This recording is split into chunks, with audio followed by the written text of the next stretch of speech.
Okay, so after you master a good 360 breathing pattern, that's going to look like you're going to breathe in. Your rib cage stays here, but expands out, forward, sideways, and backwards.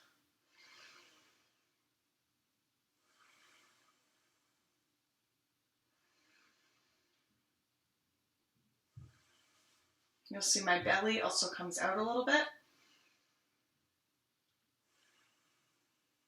And my pelvic floor comes down. You can't see, just trust me that as I'm inhaling, my belly is coming out and my pelvic floor is going down.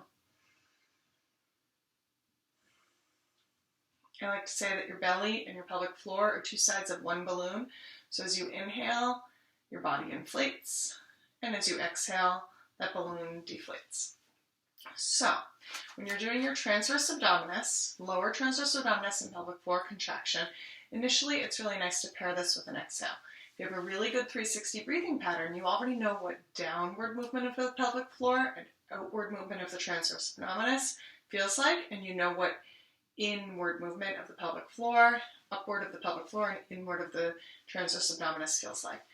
As you exhale, you're going to engage pulling the muscle from your pelvic bone on the right to your pelvic bone on the left, tightening across here. Those muscles should tighten and come in a little bit, and your pelvic floor will come up a little bit. So, starting just with your pelvic floor on the exhale for a couple of contractions, then pairing the pelvic floor and the transverse abdominis. So I inhale. As I exhale, I squeeze the pelvic floor. Inhale. Exhale, squeeze the pelvic floor. Now, once you've mastered that, you can engage the transverse abdominis. So you'll engage the transverse abdominis, connecting your pelvic bone to your pelvic bone here, right across, at the same time that you do that pelvic floor contraction. So inhale,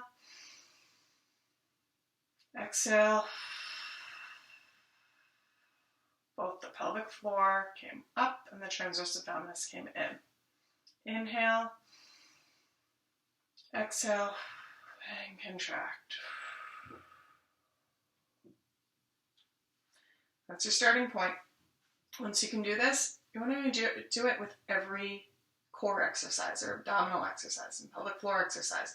You want your pelvic floor and your abdominal muscles to get used to connecting and having your pelvic floor and your transverse abdominis, your lower transverse abdominis, contract first before you engage your middle and upper transverse abdominis, before your obliques engage, before your rectus abdominis. Those lower transverse abdominis and your pelvic floor coming first, it's going to help you work from the bottom up to train your abdominal muscles so that you can manage pressure more successfully without pressure coming out through your abdomen, out through a hernia, out through a diastasis, creating outward pressure that's going to give you that look of still being pregnant that no one wants to have. Good luck. Let me know if you have any questions.